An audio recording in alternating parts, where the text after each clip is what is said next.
आखिरकार वो दिन आ गया जिसका इंतजार शेयर मार्केट के निवेशकों को लंबे समय से था।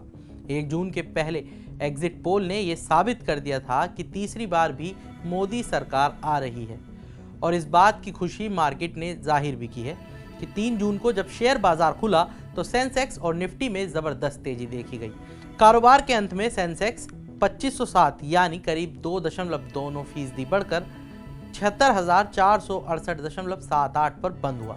वहीं निफ्टी 50 733.20 अंक यानी करीब 3.25% बढ़कर 23,263.90 पर बंद हुआ।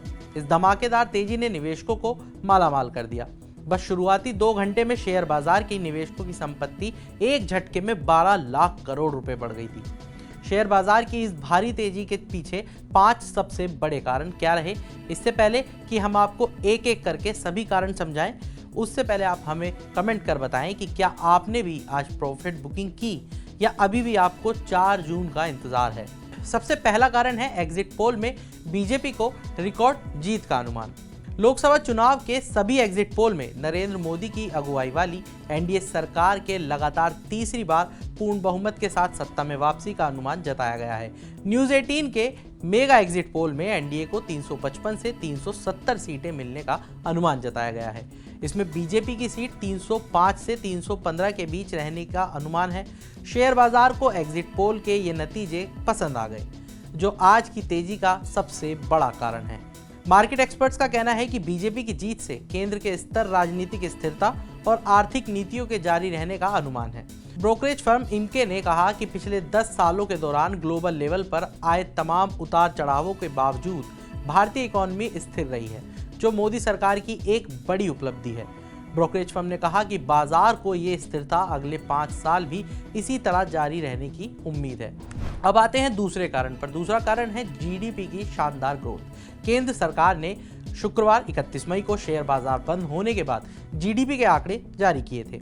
सरकार ने बताया कि जनवरी-मार्च तिमाही के दौरान देश की जीडीपी 7.8% रही। वहीं पूरे वित्त वर्ष में 2024 में भारत की अर्थव्यवस्था 8.2% की दर से बढ़ी। यह आंकड़ा तमाम अर्थशास्त्रियों के अनुमानों से भी ज्यादा है और भारतीय इकोनॉमी की मजबूती को दिखाता है। इसके चलते निवेशकों का भारत की ग्रोथ स्टोरी पर भरोसा मजबूत हुआ है। इसके अलावा सरकार का फिस्कल डेफिसिट यानी राजकोषीय घाटा भी बेहतर हुआ है। केंद्र सरकार ने बजट में राजकोषीय घाटा के जीडीपी का 5.8% रहने का अनुमान जताया था, जबकि ये जीडीपी के 5.63% रहा। इससे भी निवेशकों का थोड़ा सेंटीमेंट बेहतर हुआ है। अब आते हैं तीसरे कारण पर, और तीसरा कारण है बॉन्ड यील्ड्स में गिरावट। शेयर बाजार में आज की तेजी के पीछे एक अहम वजह 10 साल की अवधि वाले सरकारी बॉन्ड्स की यील्ड में गिरावट भी रही। इस बॉन्ड्स की यील्ड सोमवार को 0.37% गिरकर 6.96% पर आ गई। ये बताता है कि निवेशकों की रिस्क लेने की क्षमता बेहतर हुई है और अब वे बॉन्ड्स की जगह ज्यादा रिटर्न के लालच में शेयर बाजारों की ओर रुख कर रहे हैं। चौथा कारण है वोलेटिलिटी इंडेक्स में गिरावट। वोलेटिलिटी इंडेक्स यानी इंडिया विक्स में सोमवार को करीब 18.3% की भारी गिरावट आई और ये 20 अंक पर आ गया। इस गिरावट से पता चलता है कि शेयर बाजार में अस्थिरता की संभावना कम हुई है, जिसके चलते निवेशकों का जोश हाई है।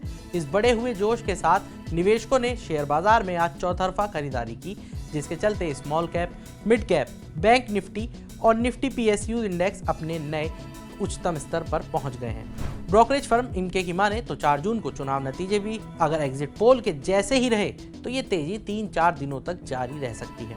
अब आते हैं 5वें और आखिरी कारण पर, ग्लोबल बाजारों से मजबूत पॉजिटिव संकेत। ग्लोबल बाजारों से मिल रहे मजबूत संकेतों से भी भारतीय शेयर बाजार को सपोर्ट मिला है।